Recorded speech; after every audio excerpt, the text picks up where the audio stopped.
नमस्कार, बहुत स्वागत है आप सभी का। आप देख रहे हैं न्यूज़ इंडिया और आपके साथ मैं हूं मनीषा शर्मा। चलिए शुरुआत कुछ बड़ी और अहम खबरों के साथ कर लेते हैं। उत्तराखंड का स्थापना दिवस रजत जयंती के रूप में मनाया जाएगा और इस मौके पर अलग अलग कार्यक्रमों का आयोजन भी रखा गया है। दरअसल उत्तराखंड 25 साल की झलक विभिन्न कार्यक्रमों के जरिए जनता तक पहुंचाने जा रहा है।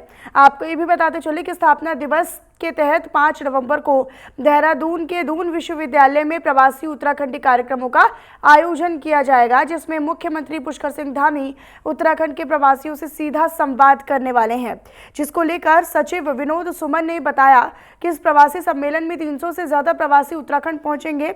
प्रदेश में विकास के क्षेत्र में निवेश को बढ़ावा दिया जा सके, इसी प्रयास के साथ ये संवाद भी रहने वाला है। जो उत्तराखंड मूल के लोग देश के विभिन्न भागों में रह रहे हैं, उनका सम्मेलन माननीय मुख्यमंत्री जी के आदेश के क्रम में 5 नवंबर को प्रस्तावित है। देहरादून में मुख्य कार्यक्रम होगा हमारा दून विश्वविद्यालय में।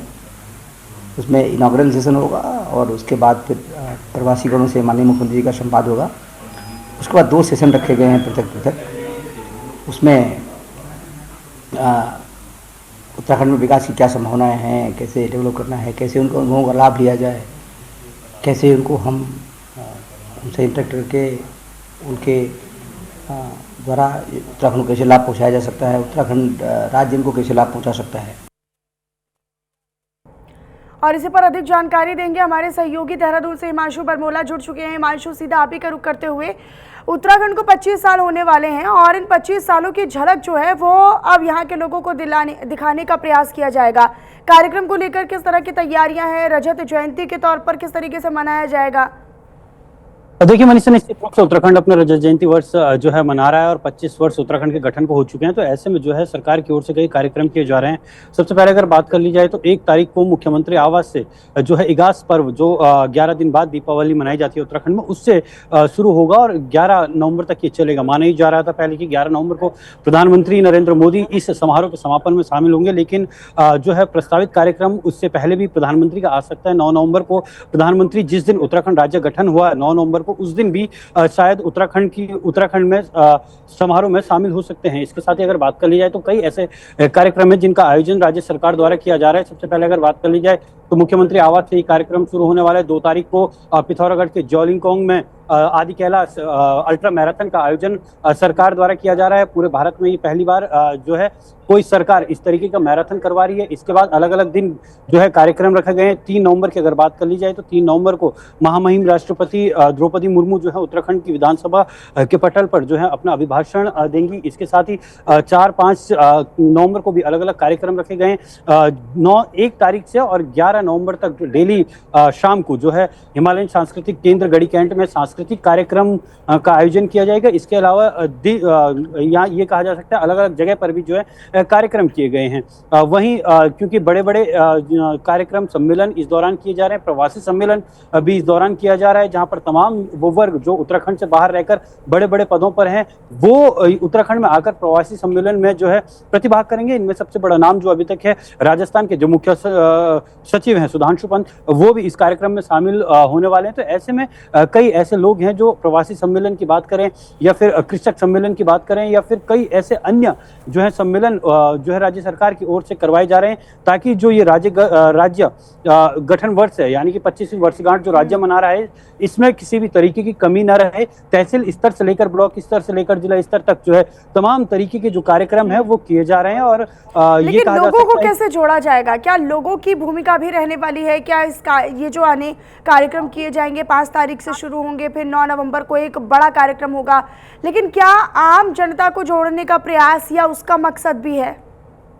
देखिए मनीषा, जहां तक आम लोगों के जोड़ने की बात है तो ये कार्यक्रम तमाम वर्गों को देखकर ही किए जा रहे हैं। चाहे सैनिक पूर्व सैनिक सम्मेलन की बात कर ली जाए या कृषक सम्मेलन की बात कर ली जाए या रोजगार मेले की बात कर ली जाए। इसके अलावा जो तहसील स्तर से लेकर ब्लॉक स्तर से लेकर जिला स्तर तक जो भी कार्यक्रम किए जा रहे हैं, इनमें लोगों की सहभागिता अनिवार्य रूप से है, क्योंकि जब कोई सम्मेलन कार्यक्रम या फिर रोजगार मेले का आयोजन किया जाता है तो वो पूरे प्रदेश भर से तमाम लोग जो है इनमें शामिल होने के लिए आते हैं। जहां तक 9 नवंबर की बात है, 9 नवंबर को जब राज्य स्थापना दिवस उत्तराखंड अपना मना रहा होगा, तो ऐसे में जो परेड का आयोजन किया जाता है पुलिस लाइन देहरादून में, तो वहां पर भी जो है आम पब्लिक के लिए वो ओपन फॉर ऑल रहता है। तो ऐसे में आम वर्गों को लेकर जो है राज्य सरकार चल रही है और जितने भी सम्मेलन करवाने की बात की जा रही है, उसमें कहीं ना कहीं जो आम वर्ग है या आम जनता है, उसका सीधा सीधा ये कहा जा सकता है कि सीधे रूप से वो सरकार से जुड़ेंगे और सरकार भी उनसे सीधे रूप से जुड़ने की पूरी कोशिश कर रही है।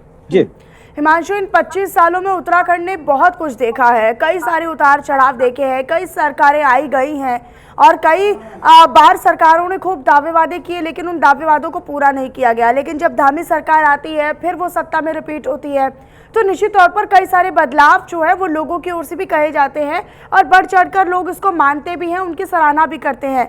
बतौर युवा मुख्यमंत्री ये बहुत चैलेंजिंग भी था उनके लिए और अब बहुत बड़ी उपलब्धि के तौर पर भी उत्तराखंड की सरकार अपने तमाम कार्यों को देखती है। और ये जो 25 साल हैं, ये दिखाने वाले हैं कि कितने उतार चढ़ाव रहे, न केवल भौगोलिक क्षेत्र में बल्कि आर्थिक गतिविधियों में भी, और साथ ही साथ शिक्षा, रोजगार, पलायन जैसे मुद्दों पर अपने आप को खड़ा करना या अपने आप को साबित करना, इसकी भी झलक दिखाई जाएगी। मतलब ये 25 साल का एक बड़ा अवसर होने वाला है सरकार के लिए भी।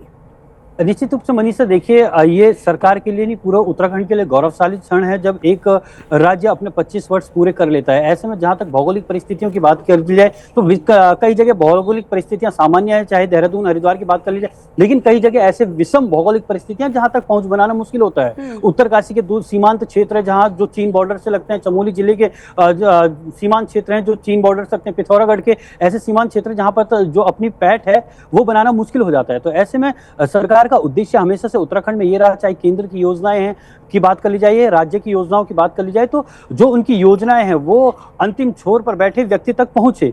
जहां तक शिक्षा की बात है तो शिक्षा की गुणवत्ता में उत्तराखंड में लगातार सुधार हुआ है। हालांकि देहरादून को पहले से वर्ल्ड में जो है एजुकेशन हब के नाम से जाना जाता है। स्वास्थ्य की बात कर ली जाए तो स्वास्थ्य के जो मुद्दे होते हैं उत्तराखंड में अब वो कम देखने को मिलते हैं। डॉक्टरों की कमी को पूरा करने में धामी सरकार कहीं ना कहीं सफल हुई है। इक्के दुक्के जगह हो सकता है कि कहीं पर कोई कमी रह गई होगी। हालांकि जिस तरीके से पहले आधा उत्तराखंड के पर्वतीय जिले जो रेफर सेंटर बन चुके थे, सीधे देहरादून, ऋषिकेश, इन जगह एम्स में जो है रेफर किया जाता था, अब जो है उनको इलाज जो है श्रीनगर के बेस हॉस्पिटल में, चाहे चमोली उप जिला चिकित्सालय की बात कर ली जाए या उत्तरकाशी उप जिला चिकित्सालय की बात कर ली जाए, तो वहां पर भी उनको जो है सीधे तौर पर इलाज मरीजों को मिल रहा है। तो ऐसे में कई उतार चढ़ाव देखे।